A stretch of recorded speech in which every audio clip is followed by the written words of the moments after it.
shekara ta 1440 lokaci karfe 10 na safe wajen haduwar ɗaura aure mangorori kusa da gidan wanka wajen ɗaura aure rijiyar zare da roƙi shi mazayi layin bajoga iso lafiya to gashi baba Allah ya gama karantawa Allah ya albarka godiya ne kai yaro yaka an baba magana kaje ne yo yaka zo magana nake daure da Allah da annabi a dana zuwa wajen masu shayin nan da indomi da kwai din nan a daure ayi auren nan ma ka ga baba na fa san komai a game da kai fa kana cewa Aliyu da Hafsa da jikokinka ne ai na suke jikokin naka jikokina ne mana ina kace baka taba yin aure ba ka ga ka ga zai kawo nan dan zamani kada ya nemi na kasta ne ina jiran wannan ranar ta zo ranar bikin nan ta zo ya zo mun abin nan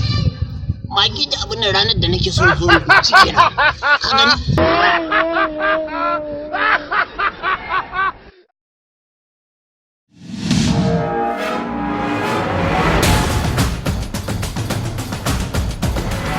Aminci gare ku amarya da ango.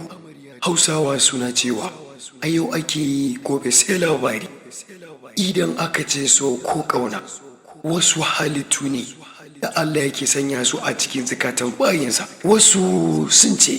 so iska ne shakarsa ake. Wasu kuma sun ce so numfashi ne shi ma shakarsa ake. Haka kuma wani ya ce so kamar tiriri yake.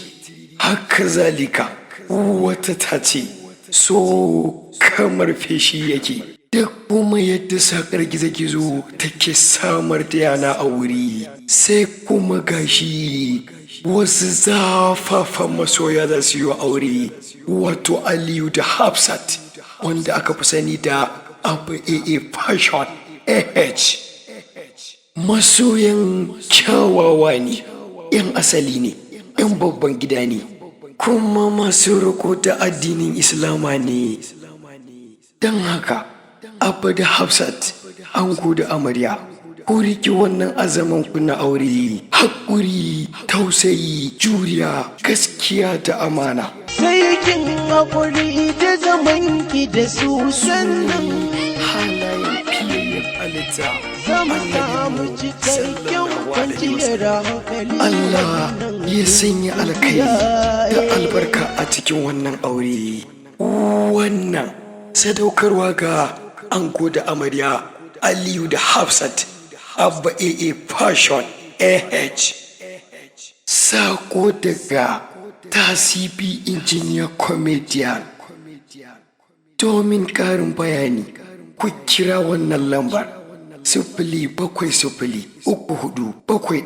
07034715444 Allah ya bar so da ƙauna abadan da'iman